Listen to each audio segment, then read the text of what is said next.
Welcome to all my digital Pathshala. Guys, आज हम Force Coin के फ्यूचर को हम समझेंगे, future of Force Coin. Guys, बहुत सारे कम्युनिटी ने, मेटाफोर्स की कम्युनिटी ने, लोगों ने सवाल पूछा है मिस्टर लाड़ो से, और मिस्टर लाड़ो का ऑफिशियल अपडेट है, उनको आंसर दिया गया है कि क्रिप्टो करेंसी डंपिंग और पंपिंग का एक पार्ट है। फोर्स कॉइन गिरेगा या नहीं, ये क्वेश्चन पूछा गया है मिस्टर लाड़ो से।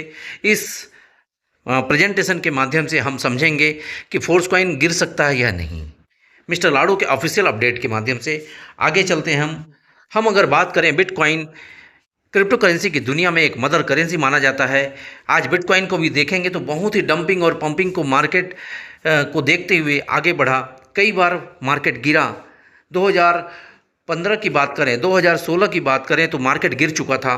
2019 में 20 में पंपिंग होते हुए थोड़ा सा आगे बढ़ा, फिर बढ़ते बढ़ते कई बार मार्केट अप एंड डाउन हुआ। गाइस, यहाँ पे आप क्रिप्टो करेंसी के कैंडल्स को आप देख सकते हैं। यहाँ पे जिस प्रकार ये पंपिंग और डंपिंग हुआ है गाइस, सेम कई बार गिरा, कई बार उठा। तो ये जो है ये मार्केट है गाइस, ये और मार्केट में फ्लक्चुएशन होना बहुत ज़रूरी है। जिस प्रकार हमारे लाइफ भी ईसीजी से हम डिफाइन करते हैं कि हमारा लाइफ ईसीजी के हिसाब से अप एंड डाउन्स होता है, उसी प्रकार क्रिप्टो करेंसी में भी या क्रिप्टो का मार्केट भी अप एंड डाउन्स होता है, डंपिंग और पंपिंग को लेके चलता है। गाइस, हम नेक्स्ट स्लाइड में हम देखते हैं second largest currency Ethereum. Ethereum को भी अगर आप देखेंगे तो इथेरियम भी बहुत ही उतार चढ़ाव के साथ में आगे बढ़ा है। सन 2020 में 15 से 20 हज़ार महज था। आज देखेंगे गाइस $3,000 को भी क्रॉस कर चुका था। गाइस, फोर्स कॉइन भी इसी प्रकार डंपिंग और पंपिंग को लेके आगे बढ़ा है। गाइस, शुरुआती में फोर्स कॉइन $0.25 से स्टार्ट हुआ था गाइस, और देख सकते हैं ये $22 को टच किया। फोर्स कॉइन भी बहुत सारे उतार चढ़ाव को लेके आगे बढ़ा है, और डंपिंग और पंपिंग तो एक पार्ट है गाइस। यहाँ देख सकते हैं आप, $22 को टच कर चुका था। उसके बाद फिर से ये ऐसा इसलिए होता है गाइस, सेलिंग प्रेशर और बाइंग प्रेशर, यही डंपिंग और पंपिंग का रूल है। जहाँ पे सेलिंग प्रेशर, जहाँ पे सेलर्स आ जाते हैं वहाँ पे मार्केट डाउन हो जाता है, जहाँ पे बायर्स आ जाते हैं वहाँ पे मार्केट अप हो जाता है।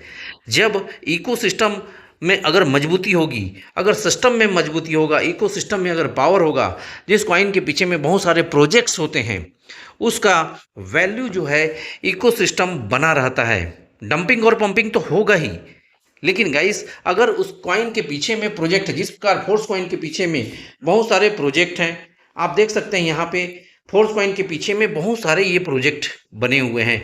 होल्ड एमएफएस मिस्टर लाड़ो के द्वारा आप देख सकते हैं, एनर्जी, रॉयल्टी एनएफटी, बिटफोर्स माइनिंग, इस प्रकार से बहुत सारे मैकेनिज्म को लेके चल रहा है, वेस्टिंग को लेके चल रहे हैं, ताकि कॉइन की स्टेबिलिटी बना रहे।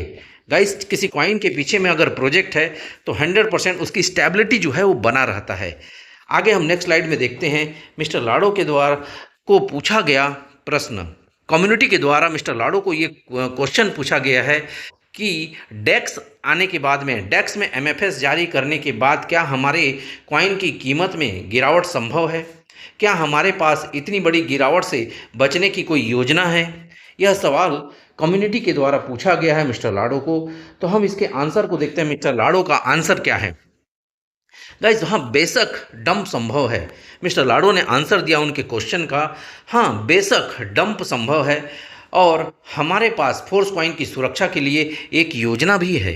उन्होंने बताया कि हमारे पास में देखो, मार्केट डंपिंग और पंपिंग तो होगा ही, ये ऑफिशियल अपडेट है मिस्टर लाड़ो का, लेकिन हमारे पास में उस कॉइन की स्टेबिलिटी को, उसकी प्राइसिंग को स्टेबिलिटी बनाए रखने के लिए हमारे पास में बहुत सारे प्रोजेक्ट्स हैं, हमारे पास में बहुत सारे इकोसिस्टम है, ऐसा उन्होंने कहा। मुझे एक ऐसा कॉइन दिखाओ जिसमें डंप ना हुआ हो। मिस्टर लाड़ो ने बोला कि ऐसा एक भी कॉइन मुझे बता दो, बिटकॉइन से लेके इथेरियम से लेके जितने भी कॉइन मार्केट कैप में ऐसे लाखों क्रिप्टो करेंसी हैं, और ऐसा एक भी कॉइन मुझे बता दो जहाँ पे डंपिंग हुआ ना हो, जहाँ पे डंप ना हुआ हो। हम समझते हैं कि बाजार कैसे काम करता है, हमको समझना होगा कि हम बाजार कैसे काम करता है, एक मार्केट कैसे काम करता है, उसके फ्लक्चुएशंस को, उसके डंप और पंप को हमको समझना होगा। यह आमतौर पर अधिकांश कॉइन धारकों के लिए बहुत कठोर होता है। मैं जानता हूँ, मैं समझता हूँ, यह जो भी कॉइन होल्डर्स होते हैं, जो कि क्रिप्टो के होल्डर्स होते हैं, उनके लिए बहुत पैनिक सिचुएशन होता है, बहुत ही कठोर होता है इस सिचुएशन को हैंडल करना। लेकिन गाइस, यह तो एक प्रोटोकॉल है, एक रूल्स है। मार्केट डंप भी होगा, पंप भी होगा, प्राइजिंग घटना और बढ़ना, सेलर्स और बायर्स की स्ट्रेंथ जो है ये डिपेंड करता है मार्केट पे। इसलिए हम दूसरे लोगों की स्क्रिप्ट की नकल नहीं करते हैं। मिस्टर लाडो ने कहा, इसलिए हम दूसरे लोगों की स्क्रिप्ट की कॉपी नहीं करते हैं। मतलब हमारे प्लान में, हमारे प्रोजेक्ट में किसी का कॉपी नहीं रहता है। हम अपने प्रोजेक्ट को हम खुद मजबूत बनाते हैं, बहुत सारे इकोसिस्टम को, मैकेनिज्म को लाकर। हमारी योजना जटिल है, हाँ, भले ही हमारी योजना जटिल होती है, लेकिन हम ये सब हमारे एसेट, जो डिजिटल एसेट है और जो पब्लिक एसेट है, उसको बनाए रखने के लिए, उसकी स्टेबिलिटी को बनाए रखने के लिए हमारे प्रोजेक्ट को हम बहुत मेहनत करते हैं। और हमारा प्रोजेक्ट बहुत ही कॉम्प्लिकेटेड भले ही होता है, स्ट्रेंथ होता है, उसमें पावर होता है गाइस। ऐसा उन्होंने, लाडो ने कम्युनिटी को आंसर दिया। लेकिन ऐसा इसलिए है क्योंकि हमारे पास बहुआयामी आधार है, क्योंकि हमारे पास में एक लॉन्ग टर्म विजन है, एक लॉन्ग टर्म बेस बनाकर हम चल रहे हैं। योजना का एक प्रमुख पहलू पूरी तरह से मुक्त खुले बाजार में क्रमिक संक्रमण है। हम फोर्स कॉइन को अपने नियंत्रण से चरण दर चरण मुक्त करेंगे। जैसा मिस्टर लाडो ने बताया कि मार्केट तो फ्लक्चुएशंस को फेस करना ही है, लेकिन उसको हम स्टेबिलिटी को बनाए रखने के लिए, जैसा वेस्टिंग है, होल्ड एमएफएस है, कॉइन जो है रिलीज हम धीरे धीरे करेंगे ताकि मार्केट में स्टेबिलिटी भी बना रहे, कॉइन का प्राइसिंग भी ग्रो हो। तो हमारे पास में ऐसे बहुत सारे बहुआयामी योजनाएं हैं जिसके कारण हमारा कॉइन पंप होगा, डंपिंग भी होगा और पंपिंग भी होगा, ताकि स्टेबिलिटी भी बना रहे और प्राइसिंग भी ग्रो होता रहे। हम फोर्स कॉइन को अपने नियंत्रण से चरण दर चरण मुक्त करेंगे। स्टेप वाइज हम फोर्स कॉइन को रिलीज करेंगे ताकि वेल्स ना आ सके और वेल्स एक साथ कॉइन को डंप ना कर सके। साथ ही साथ व्यापक टोकोनॉमिक्स की बाकी तंत्रों को भी लॉन्च करते जाएंगे, और साथ ही साथ हम व्यापक तंत्रों को भी हम लॉन्च करते जाएंगे। टोकोनॉमिक्स के हिसाब से हम अपने प्रोजेक्ट्स को भी लॉन्च करते जाएंगे। गाइस, मिस्टर लाडो ने कम्युनिटी के इस क्वेश्चन का आंसर दिया। मैं समझता हूं आप समझ ही चुके होंगे कि क्रिप्टो करेंसी में डंपिंग और पंपिंग एक पार्ट होता है। इसीलिए हम ये बोल सकते हैं कि आने वाले समय में फोर्स कॉइन में भी डंपिंग आएगा, क्योंकि मार्केट फ्लक्चुएशंस का है। Crypto currency is subject to high risk, risk involvement इसमें रहता है गाइस। हमको अपने स्मार्टली तरीके से, मिस्टर लाडो तो अपनी योजना बना रहे हैं अपने इकोसिस्टम के माध्यम से, हमको भी उतना ही स्मार्ट होना पड़ेगा।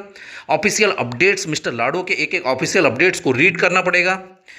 तो मैं आपको यही बताना चाहता हूँ इस वीडियो के माध्यम से, अगर आप इस चैनल में पहली बार आए हैं, नए हैं, तो इस चैनल को सब्सक्राइब कर दीजिएगा, बेल घंटा को भी दबा दीजिएगा, ताकि हम ऑफिशियली अपडेट जो मिस्टर लाडो का लाते रहते हैं आपको सबसे पहले मिल सके। तब तक के लिए bye, keep learning, keep smiling. Thank you to all.